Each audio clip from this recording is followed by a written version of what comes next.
Ganito guys pag delete ng user. Una, pupunta muna kayo sa ginawa nyo ng folder redirection. Pagkapunta nyo dyan, punta tayo sa properties, sharing, tapos share. Tapos, i-add nyo yung everyone, tapos read and write. Pagka-add nyo ng everyone and read and write, punta naman kayo dito guys. Tsaka permission, tsaka i-add nyo tong everyone, tsaka AU. Tapos a-allow nyo guys, a-allow nyo yan. Tapos a-apply nyo. Pagka-apply nyo, punta naman kayo dito sa this PC. Yung ginawa nyo dapat yung ginawa nyo ng user. Tapos punta tayo sa local DC, sa users. Tapos yung ginawa nyo user.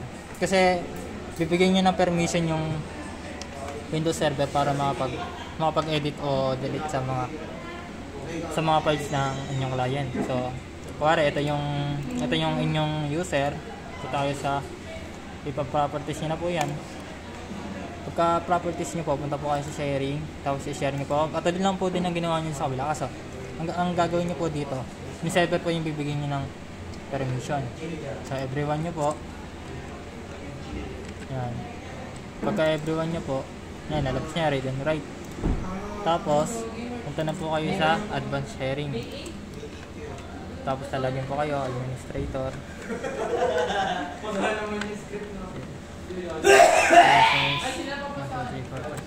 Caps lock yan?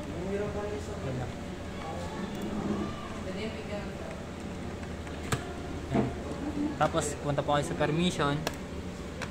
A-add nyo po itong dalawan to.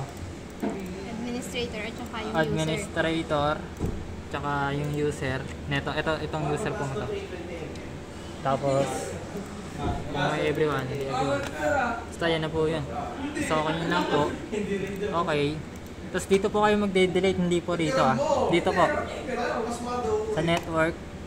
Tapos sa server nyo, kung anong ginawa nyo server. Ito kasi client Ito yung server. Alin ba yung server yun ito? Ito yung server, ito yung client. Ito yung server. Pupunta po kayo dyan. Tapos sa ginawa nyo na pangalan ng redirection. Kuwari, yung pangalan nyo.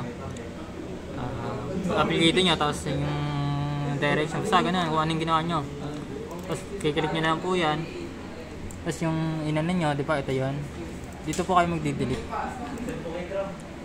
Delete nyo na lang po yan. Pagka-delete nyo po yan, okay na po yun. Punta po kayo dito. Hiningnan po natin kung na-delete. Ayun na, wala.